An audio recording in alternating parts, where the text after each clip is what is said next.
Bismillahirrahmanirrahim.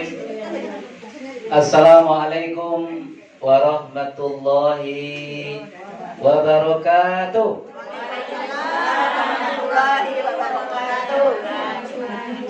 Kurang kompak ya. Assalamualaikum warahmatullahi wabarakatuh. Waalaikumsalam warahmatullahi wabarakatuh.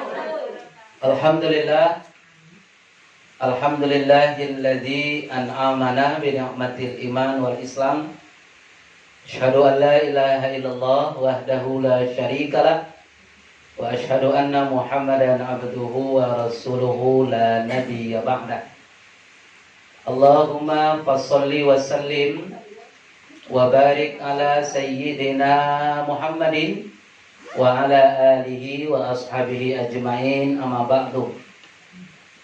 Faqala Allah Ta'ala fi kitabihil karim, a'udzu billahi minasy syaithanir rajim, wabtaghi fima ataka Allahu ad-daral akhirah wa la tansa nasibaka minad dunya. Ila akhir ayat. Shadaqallahul adzim. Yang sama-sama kita hormati dan kita muliakan orang tua kita, Eyang, yang hari ini alhamdulillah bisa hadir. Kita selalu mendoakan beliau, mudah-mudahan beliau selalu dalam keadaan sehat walafiat. Yang kami muliakan dan kami hormati segenap jajaran pengurus Majelis Taklim Raudhatul Jannah, mulai dari ketua, sekretaris, bendahara, semuanya yang hadir pada hari ini.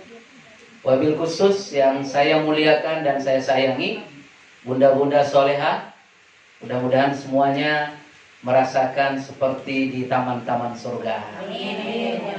Apa kabar bunda? Sehat semua? Alhamdulillah. Ya, badannya sehat? Hati sehat? Kantong sehat? Ya, kan masih bulan baru ya dah. Allah.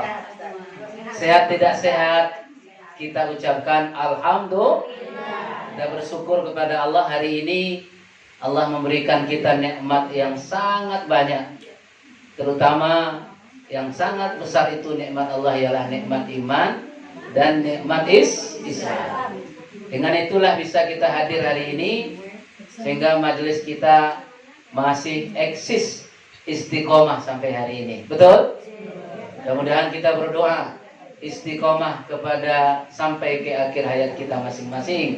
Amin ya rabbal alamin. Kemudian salawat beriring salam untuk junjungan kita Nabi besar Muhammad sallallahu alaihi wasallam, biqaulina Allahumma sholli ala sayyidina Muhammad wa ala ali sayyidina Muhammad. Baik bunda-bunda yang saya muliakan, jamaah rahimakumullah. Tema pelajaran kita hari ini ialah 4 wasiat Rasulullah kepada Abu Dzar Al-Ghifari.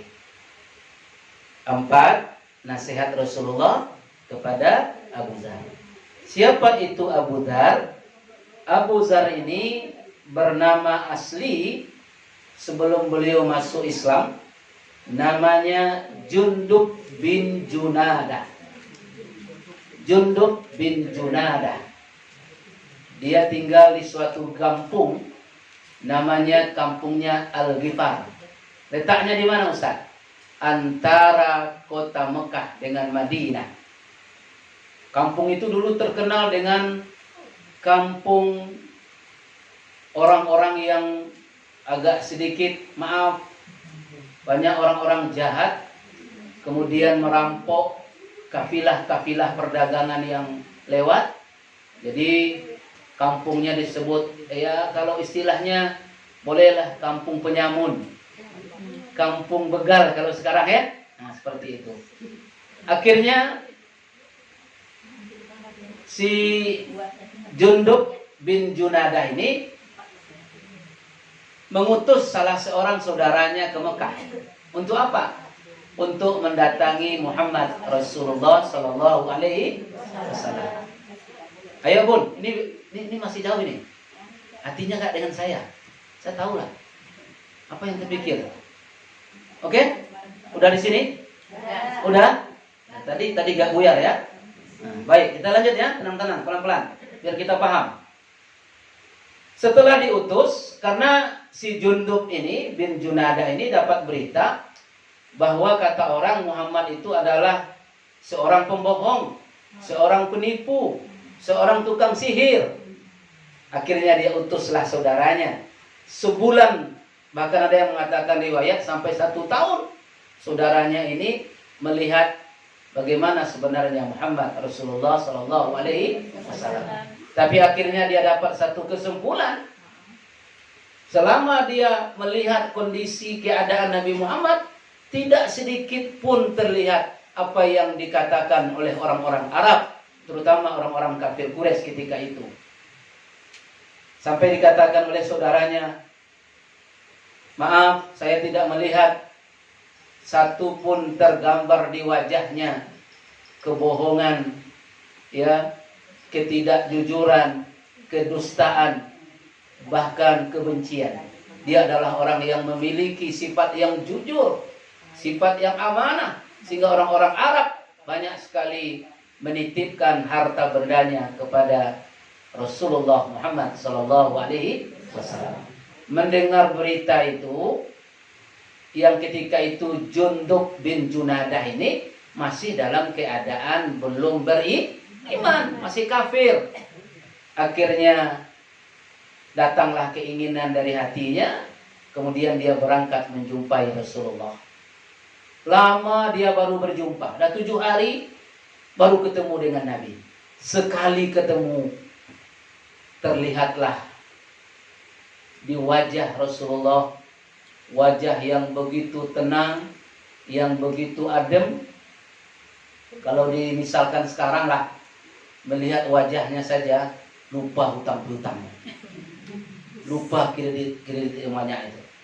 Kenapa? Begitu teduh, penuh kasih sayang, penuh karisma, dan tidak ada sedikit pun ada gambar kebencian, gambar permusuhan, bahkan gambar kebohongan pada diri Rasulullah Sallallahu Alaihi Wasallam. Akhirnya di hadapan Nabi, di hadapan para sahabat, Jundub bin Junadah ini bersaksi, asyhadu an la ilaha illallah wa asyhadu anna Muhammadar Rasulullah. Setelah masuk Islam, Rasulullah mengganti nama beliau dengan Abu Dzar Al-Ghifari.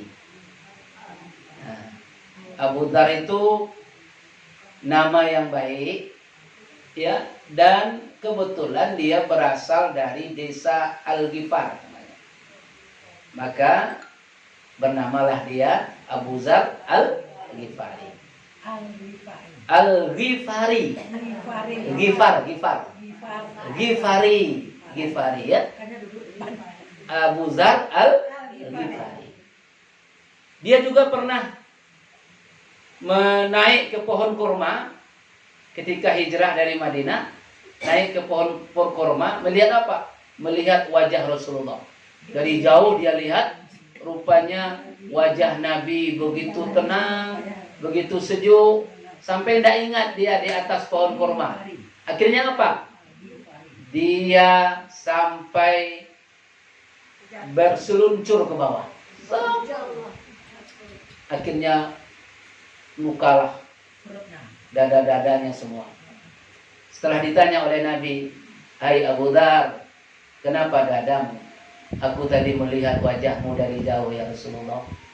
Aku tidak terbayang bagaimana sejuknya hatiku memandang wajahmu, sehingga aku tidak sadar aku sedang berada di atas pohon kurma. Begitulah wajah baginda Nabi Sallallahu Alaihi Wasallam.